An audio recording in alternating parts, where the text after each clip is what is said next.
Welcome to the AdTechGod Pod, your window into the world of advertising technology and the people behind it. I'm your host, AdTechGod. Welcome to the AdTechGod Pod, where we speak with the commercial leaders of our industry. With me today is Chance Johnson, the Chief Commercial Officer at Nexxen. Chance has an incredible background, having worked at companies like IAS, Amobi, Rubicon Project, and more. Just a full disclosure to listeners, this episode is sponsored by Nexxen. Chance, I've heard a lot about you. We actually have mutual friends, which I did not mention prior to the recording, but I'm excited to have you with me. Welcome to the pod. Yeah, I'm excited to be here. You did not mention, you also didn't mention if those mutual friends said good things or not so good things. So I guess we'll find out as we go. Even if I said, I'd have to clip that out of the recording, I'll keep it. Yeah. We'll keep it off the record on that one. But no, I've heard nothing but good things, Chance. And Nexxen has been around for quite some time. I'm familiar with your solutions and market. I'm really excited to hear more about you in the beginning, and then we'll kind of move towards what Nexxen has planned over the next 12 to 18 months. Yeah, that sounds great. Awesome. Chance, you've worked at some fantastic companies. You've been with Nexxen for quite some time. Can you just kind of take me back real briefly, like your background and what really attracted you to joining Nexxen and leading their commercial efforts in market? Yeah, I appreciate the question. So, I've been in this industry almost 20 years, a couple of decades. And for the majority of time, I've worked on either the buy side or the sell side. And if I was on the buy side, I was really focusing all my time and energy on driving better results for advertisers. If I was on the supply side, I was trying to increase monetization and yield for publishers. Sounds pretty obvious. The challenge was those two objectives, sometimes, not always, but sometimes were not compatible with one another. And then more recently, just before Nexxen, I spent a few years at Integral Ad Science, IAS. And being at the center of that transaction was kind of this aha moment for me, because I realized that there was a real breakdown in trust between buyers and sellers. And as I was thinking about what was next, I understood that the vision of what would become Nexxen was to really address that problem, create more trust, bring more transparency. Right around this time, Nexxen had just signed an exclusive long-term deal with Vita, which is the operating system for Hisense televisions, Toshiba televisions, and several others.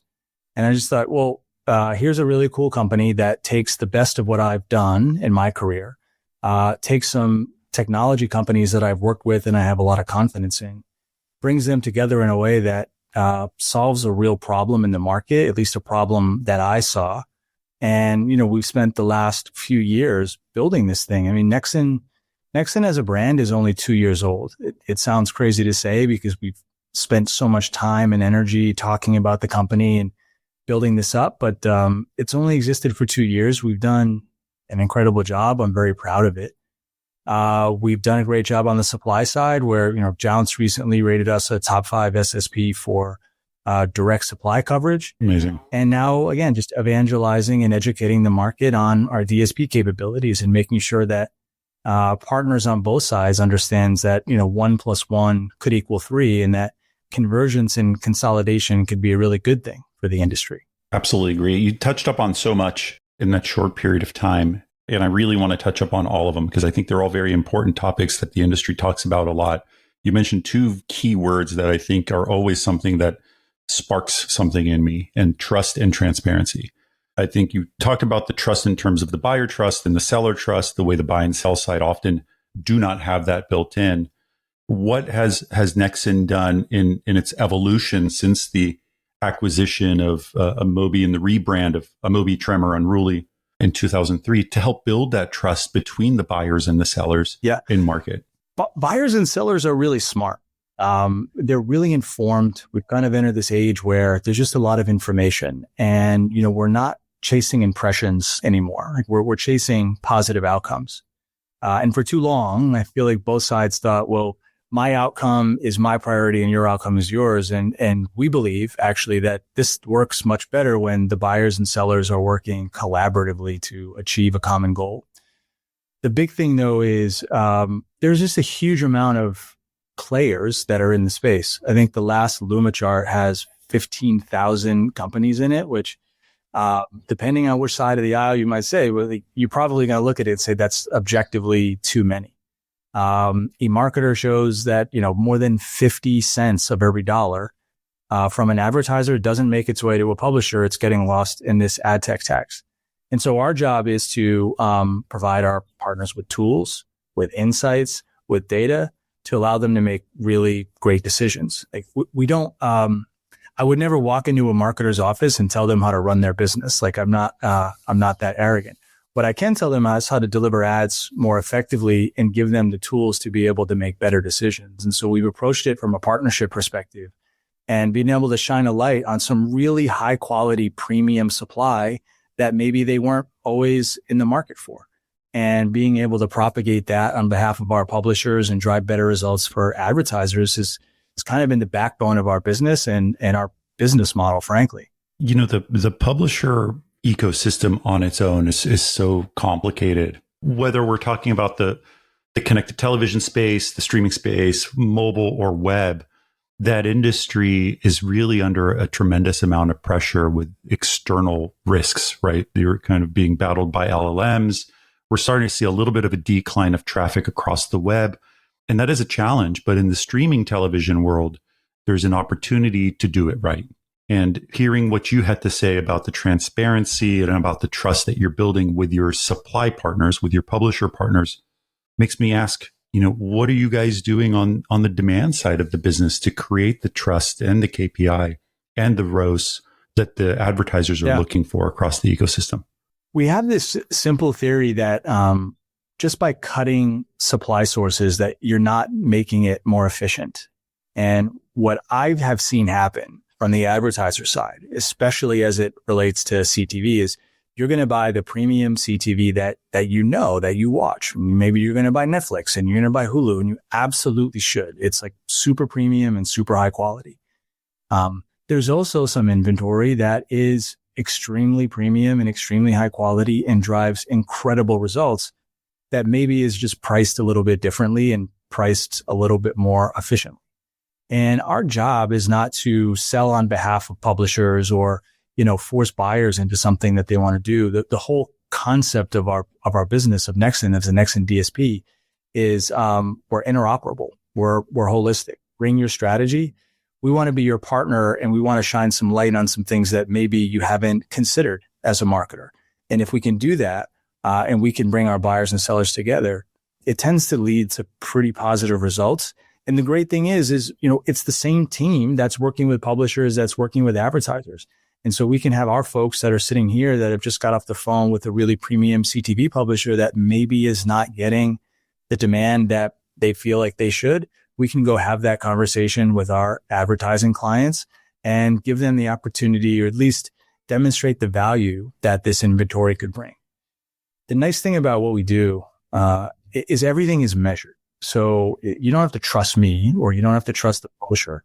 If we've provided the right tools and we've given them the autonomy to make decisions, them being our advertisers on the DSP, then they can test and learn in ways that are much more efficient and much more scalable than anything in the past. And going back to your question about what's interesting, to me, that's maybe the most interesting thing we got going on right now. I would like to ask, by the way, because I answered and then just kept moving. Sure. You've talked to so many super interesting people across both sides of this industry and beyond. Yes. What interests you right now? Like, what are you finding to be the most interesting? Oh, so this was not on the prep call. There's a variety of things. On the supply side of the industry, as I mentioned, we're seeing a little bit on the website, a decline of traffic. And I think that is something that's been ongoing for quite some time, maybe stressed a little bit by the LLMs. I think that's one topic. But the item that really excites me, and it feels like it's overdone, is truly what the evolution of the web, we want to call it 3.0, will be in the future. The creation of the supply and demand side platforms created incentives on both sides that don't necessarily benefit the other side of the business. And although it's creating an industry that requires innovation and change of how you work with advertisers and publishers, I personally believe, and this is not anyone else's opinion, it's the right path forward.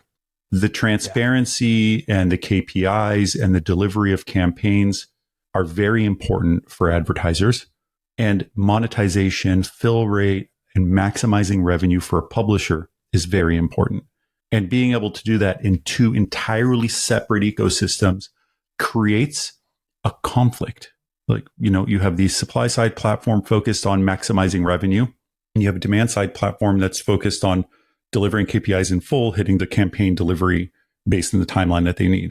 By combining the two, I do believe that is the right way to do it. And we joke that it's the ad network, but it's not. This isn't waterfalling anymore. This is truly delivering on what is the best possible outcome for both sides and maximizing delivery, ROI for the advertiser, and maximizing CPM and revenue for the publisher. And the only way to do that is remove all those fees in the middle, make it transparent to both sides as much as possible, and really deliver. And that's just my view.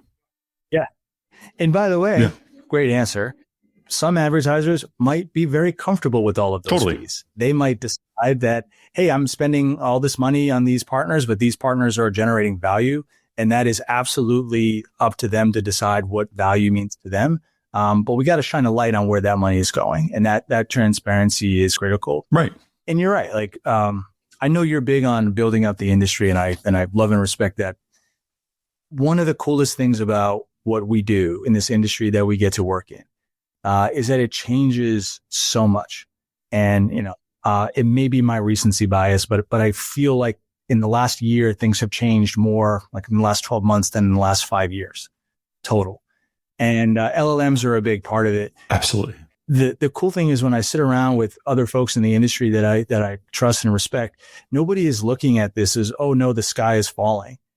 We look at it as an opportunity because the ability to deliver and tell stories to potential customers, it's just evolving. It's changing.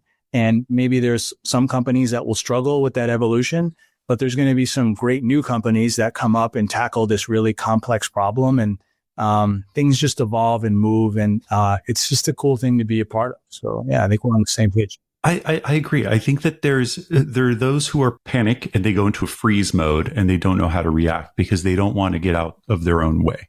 And there are the companies that understand that this is an opportunity for growth. This is an opportunity to level up. This is an opportunity to change the way they do business with their publishers and their advertisers. And this is a time to innovate during a time where the technological advancements are so fast. You got to be quick. You got to be nimble. And I think the advantage of a company that is not 750,000 employees with 3,000 layers of management is that you can move fast, you can move nimble, you can innovate much faster, and you can create a solution and market that people find attractive, and you can hit that market fast. So I believe in the nimble, move fast, make decisions quick, and hit the market quickly. And I think you guys are doing that at Nexxen.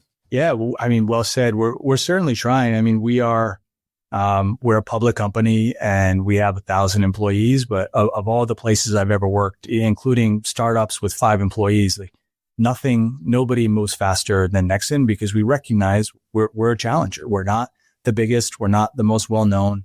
Nexxen has not been around for a decade. It's been around for 2 years. And so if we're not moving fast and creating solutions for complex problems and out in the market talking about them, we're probably going to get left behind. So yeah, we're working hard. And having worked with some of your team, I know, right? Like I know how quickly you guys move and how motivated you are to take it to the next level and to continue to show growth. I do have a question for you as we're seeing this consolidation between platforms on the sell and buy side together. Like there's also this other movement of where brands are starting to build their own ad tech in-house. They're controlling their first party data more in order to try to, capture and hold on to all of the privacy needs in market.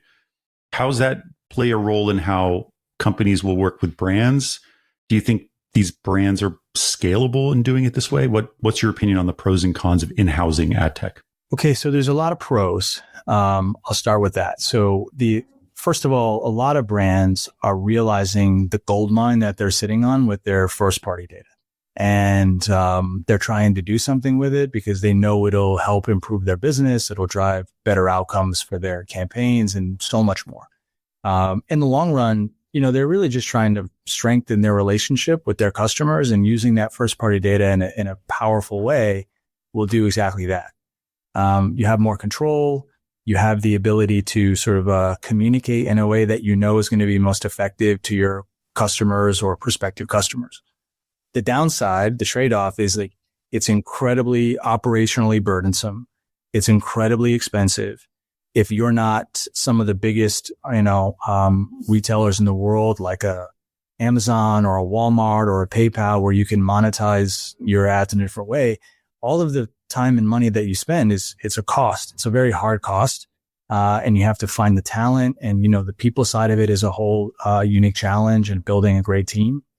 So for some of the companies that are not, a Fortune 100 brand, it may not be the best thing for you to do, but you still want to have that control.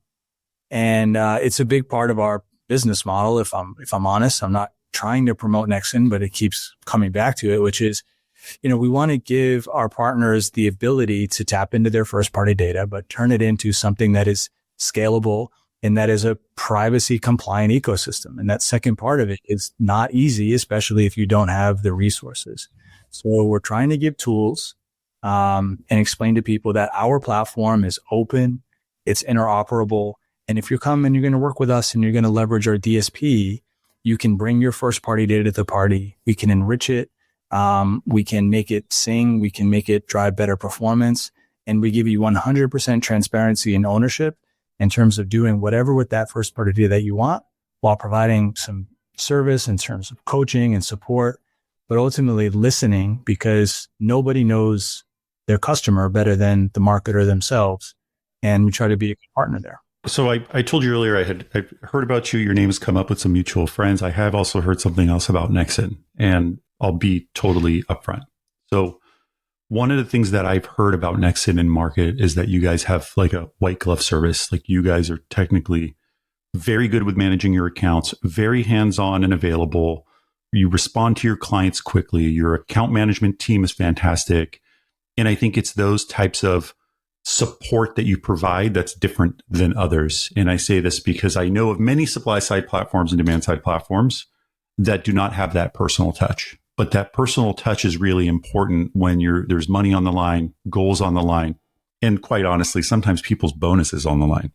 And so when they feel that they can pick up the phone and call you or email you directly and get a response, like, that's a very important aspect of keeping your clients happy. So I want to tell you that came from someone who told me. So just be fully aware. Yeah, it's heartwarming to hear, because we have invested a lot in training and building a really robust services team. We approach it from a very, very kind of simple way. Is like, our job is to get our clients promoted. When someone is going to select Nexxen, and we might not be the world's biggest DSP, or at least well known to this date, you're taking a risk. You're saying, okay, well, I'm not going with, insert, Google, right? We're not going with Google. We're going with Nexxen. And that might have to come with some like, okay, here's what Nexxen brings to the table. We want to be able to demonstrate to that partner that we have their back, that we're going to do everything in our power to over deliver, to over service, to over communicate, give them the insights and the tools to make them look like a hero. Not just because the performance is great, which is maybe the minimum expectation, but is to give them tools to go back to, whether it's the CMO or the boss, and bring something to the table that is new, an insight that is unique, an opportunity that was maybe untapped, and really push the limits in terms of what like performance looks like. So I'm very happy to hear it. That is a big part of what we preach. So I'm happy that the market is hearing it. I want to kind of move into some hot topics, or a hot topic that just came out a few weeks ago. And I wanted to hear your opinion as a kind of a supply side platform dealing with both buy and sell side of the industry. The trade desk has been in constant discussion across all social channels. They recently changed how they prioritize supply side platforms. They've basically, I think I leaked it actually. I think that was my leak, that they label them as resellers. And it kind of bounced through the Twitterverse and the LinkedIn verse, and everybody was talking about what this means. How do you think that this changes the overall dynamic of working with the trade desk, or even just the overall market dynamic across the board? Yeah, well, look, the trade desk is like an incredible company, and anybody that says anything other than that is just wrong. Agree. They're a partner of ours, but they're also a competitor of ours. I think what they came out and said, or how they labeled SSPs, which I'll tackle in a second, it is the culmination of this tension between DSPs and SSPs that's been going on for a while. And I understand it, right? I certainly look at Nexxen, right? We're a DSP and an SSP. DSPs are going direct to publishers. There's no better example of that than OpenPath. Some of the world's largest SSPs have acquired or built buy-side capabilities. And so those lines are getting a little bit blurred. They're kind of encroaching on each other's territory. I think that is like healthy. I will say though, there are certainly SSPs out there that are resellers. Like there are SSPs that just have a lot of resold inventory. And so that label is probably accurate. I think it's very unfair and doesn't injustice though to premium, high quality supply sources like Nexxen and many others that are bringing a lot of value. And I guarantee you, if you go to some of the top publishers in the world and you ask them, how would you label, your top SSPs? They wouldn't say reseller. They would say, trusted monetization partner. And, I understand the frame from the trade desk perspective, but there's a lot of value exchange on both sides there. Yeah. And I agree. I don't see supply side platforms as resellers at all. I think, like you said, I think if you have a direct relationship with publishers, if you have direct communication with a publisher, you have direct pipes to the publisher, you are not a reseller. You're a monetization and yield partner. Like your job and your position in market is to drive revenue, improve fill by abiding by their guidelines, all the limits that they have on back-to-back ads or any type of competitive separation, but then also really drive through like you're an advocate for the publisher. First and foremost, I want to bring you more money and I'm going to bring you demand and I'm going to bring you unique demand that others can't bring you, which is why, the DSP SSP game is happening and that strategy is happening. And the next thing is, sorry to interrupt, but we talked about transparency earlier. Like there is amazing companies like Jounce that do a lot of this heavy lifting for you, right? Like, and they're extremely thorough and they will tell you exactly which SSPs are, doing resold inventory versus primarily direct supply. And like, that's just a data point for advertisers to make better decisions. Agree. So we just wrapped up the Age of Outcomes conference in New York City. What's your opinion on outcome advertising? Because we love it because we create so much conversation at these conferences. And we've referred to it as the outcomes era. And we've also referred to it as the outcomes error. And I'm curious from your perspective and where Nexxen sits, is focusing on outcomes the right KPI or the wrong KPI for your clients? I have a lot of thoughts. I'll share some of them. So, this whole industry really exists because we're trying to drive better results for marketers, right? All of ad tech exists to drive better results. All of ad tech exists to drive a better outcome. So I think we've been in an outcomes era. I would caveat it by saying like we've entered this new era of optimization towards outcomes. So giving really smart people the ability to determine what is an outcome. There's still, right? I'm sure there's a lot of brands and marketers that are still looking at some vanity metrics to drive their business. They're looking at click-through rate. They're looking at video completion views. I can tell you from my time at IAS that is not always a direct correlation to a high-performing campaign. On the flip side, there's some really, really intelligent marketers using really outstanding tools within their DSPs and others that allow them to really realize what's driving a business result. That business result can be a stronger affinity with their customer. It can be moving products off shelves. It can be, increasing the number of services that are being sold. So you guys are spot on. It is obviously a huge topic of conversation. I just think we've entered this point where we can monitor it and we can prove it in a way that maybe we hadn't been able to in the past, which is nice and long overdue. Awesome. Chance, this has been amazing. Thank you so much for being my guest. And again, thank you to Nexxen for sponsoring this episode. But this combo was fantastic. Yeah. So thank you. I appreciate your time. ATG, the pleasure was all mine. Thank you. Thank you. Thanks for tuning in to another episode of the AdTechGod Pod, a podcast for the people, about the people. Stay connected with me for more insights, trends, and interviews in the realm of ad tech. Don't miss out on the latest updates, so follow me on X, Instagram, and connect with me on LinkedIn. Don't forget, ATG Slack community has insights, networking opportunities, and jobs. Keep the conversation going and stay at the forefront of ad tech innovation.